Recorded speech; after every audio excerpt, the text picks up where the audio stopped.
Hello, আমি Abhijit Das. My network YouTube চ্যানেলে সকলকে স্বাগত। Evolution of computer and computer organisation চ্যাপ্টারের lesson number 10, the concept of circuit integration. আমরা তৃতীয় প্রজন্মে পড়েছিলাম কম্পিউটার তৈরি হতো আইসি দিয়ে, ইন্টিগ্রেটেড সার্কিট। তো এখানে আছে কনসেপ্ট অফ সার্কিট ইন্টিগ্রেশন।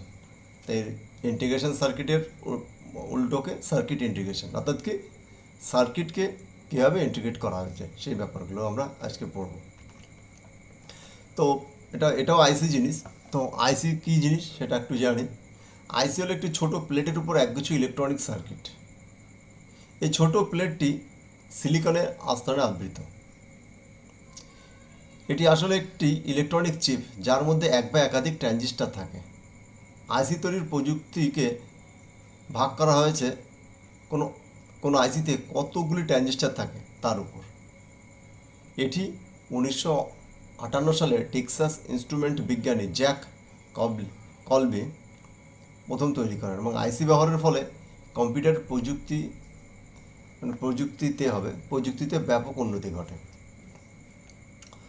তো এখানে দেখো, আইসি আমরা পড়েছি যে তৃতীয় প্রজন্মের কম্পিউটার আইসি দিয়ে তৈরি হতো। তো আইসির আগে, তৃতীয় প্রজন্মের আগে কম্পিউটার কী দিয়ে তৈরি হতো? ট্রানজিস্টার দিয়ে তৈরি হতো। তো এখানে ট্রানজিস্টার এবং আইসির মধ্যে কি পার্থক্য? কি অনেকগুলো ট্রানজিস্টারকে যুক্ত করে আইসি তৈরি করা হলো। তো এখানে কী হলো, মানে আইসি তারপরে কী হলো, একটা যত বেশি আইসি হবে, আইসির ক্ষমতা তত বেশি হবে। তো সেই জন্য একে বলা হচ্ছে, এর নাম দেওয়া হচ্ছে ইন্টিগ্রেটেড সার্কিট বা সার্কিট ইন্টিগ্রেশন। তো আমাদের সিলেবাসের নাম দেওয়া আছে সার্কিট ইন্টিগ্রেশন, আর অ্যাকচুয়াল নাম হলো কি ইন্টিগ্রেটেড সার্কিট। অর্থাৎ কি আমরা সার্কিট কীভাবে তৈরি ইন্টিগ্রেট করা হয়েছে। তো এখানে দেখো, এই সার্কিট ইন্টিগ্রেশনের উপরে সার্কিটকে তোমার 5 ভাগে ভাগ করা হয়েছে, 5টি ভাগে। তো সবার প্রথমে কি এসএসআই, সিঙ্গেল স্কেল ইন্টিগ্রেশন। অর্থাৎ কি দেখো, 1 থেকে 10টি ট্রানজিস্টার এখানে যুক্ত। অর্থাৎ যে সার্কিটে 10টি ট্রানজিস্টার একসঙ্গে যুক্ত আছে তাকে বলা হচ্ছে কি এসএসআই, অর্থাৎ সিঙ্গেল স্কেল ইন্টিগ্রেশন। তারপরে আছে কি MSI, medium scale integration. Medium অর্থাৎ কি এখানে জাস্ট কি আমাদের সিঙ্গেল থেকে এর ট্রানজিস্টারের ট্রানজিস্টারের সংখ্যা বাড়ছে। তো এক সংখ্যা কত বাড়ছে? 10 থেকে 100 পর্যন্ত। অর্থাৎ যে সার্কিটে বা যে আইসিতে 10 থেকে 100টি ট্রানজিস্টার থাকে তাকে বলা হচ্ছে কি এমএসআই। এই চিপগুলো কী কাজে ব্যবহার করা হয়? এই চিপগুলো অ্যাডার, ডিকোডার, রেজিস্টার ইত্যাদি ডিজিটাল ফাংশনের কাজে ব্যবহার করা হয়।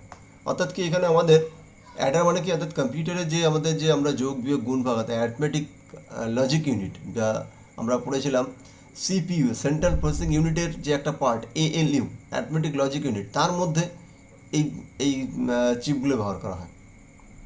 আমাদের আরও অনেক চিপ ব্যবহার করা হয়। তো এখানে পার্টিকুলার নির্দিষ্ট অ্যাডারের জন্য, ডিকোডারের জন্য অ্যাডার, ডিকোডার এগুলো আছে কি কাকে বলে, এগুলো আমরা ক্লাস 12-এ তোমাদের সিলেবাসে আছে। তো সেগুলো আরও ডিটেলসে পড়বো তখন। অ্যাডার অর্থাৎ অ্যাডারের দ্বারা কি আমরা এক কথায় যেটা কি অ্যাডারের দ্বারা যোগ করা হয়, সাবট্রাক্টর বিয়োগ করা হয়। ডিকোডার, এনকোডার তো বাইনারিতে বানানো হয়, অর্থাৎ কোনো ডিজিটাল সিগন্যালকে বাইনারিতে কনভার্ট করা হয়। আবার ডিকোডার কি বাইনারি সিগন্যালকে আবার মানুষের বোধগম্য ভাষায় কনভার্ট করা হয়, তাকে ডিকোডার বলে। রেজিস্টার কাকে বলে? রেজিস্টার হলো খুব অল্প পরিমাণ মেমোরি স্টোর করে রাখে, তাকে রেজিস্টার বলে। তো এইরকম ছোটো ছোটো ছোটো ছোটো কাজ করার জন্য এই ধরনের চিপগুলো ব্যবহার করা হয়। তো একে বলা হচ্ছে কি এমএসআই, মিডিয়াম স্কেল ইন্টিগ্রেশন।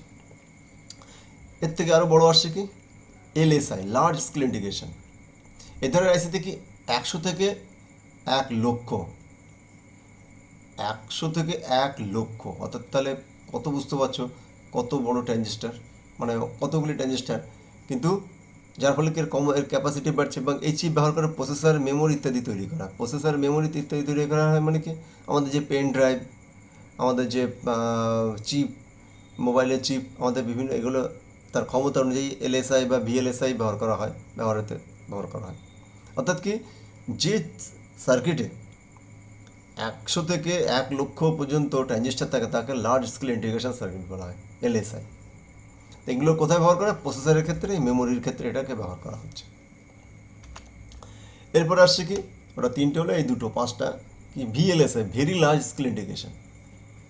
অর্থাৎ এটা কি 1 লক্ষ থেকে এখানে 100 লক্ষ, 100 লক্ষ, অর্থাৎ 1 কোটি।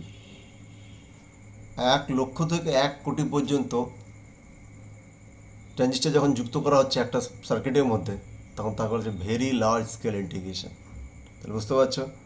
তো এখানে দেখো এই প্রযুক্তিতে, এখানে বানানটা ভুল আছে, এই প্রযুক্তি তৈরির পেন্টিয়াম সিরিজের প্রসেসর আছে, অর্থাৎ কি ভিএলএসআই ব্যবহার করে পেন্টিয়াম সিরিজের যে সার্কিট সিপিইউ অর্থাৎ প্রসেসর, কম্পিউটার তৈরি করে যখন করা হয় তখন একটা প্রসেসর লাগে। তো সেই প্রসেসরগুলো ভিএলএসআই, তার সাধারণত এটা 4th জেনারেশন বা 3rd এবং 4th দুটোতেই ব্যবহার করা হয়েছিল VLSI, very large scale integration.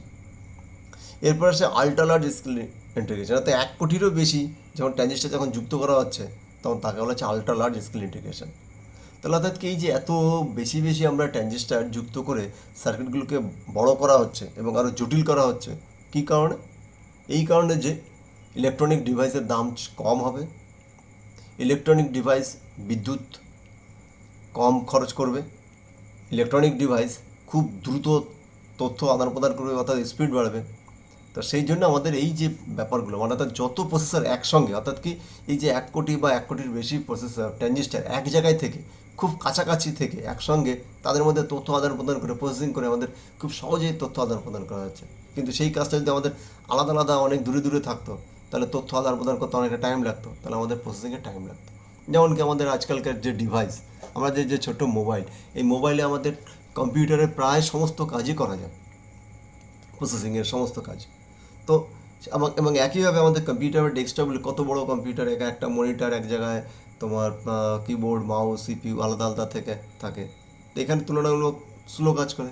আর মোবাইল একটু বেশি ফাস্ট কাজ করে, আর মোবাইলে স্লো কাজ করে, কম্পিউটারে বেশি কাজ করে। অর্থাৎ কি আমাদের যে সার্কিটটা থাকে, যে প্রসেসর থাকে, প্রসেসরের ক্যাপাসিটি অনুযায়ী আমাদের কম্পিউটারের প্রসেসিং ক্ষমতা বৃদ্ধি পায় বা কমে। অর্থাৎ কি আমাদের যে এই যে সবই কিন্তু আইসি, অর্থাৎ ইন্টিগ্রেটেড সার্কিট, আর ইন্টিগ্রেটেড সার্কিটের মধ্যে থাকে ট্রানজিস্টার। তো এইগুলোর ক্যাপাসিটি অনুযায়ী আমাদের এই এই অধ্যায়টা বা এই কনসেপ্ট, এই লেসনটা, অর্থাৎ কি ইন্টিগ্রেশন সার্কিট।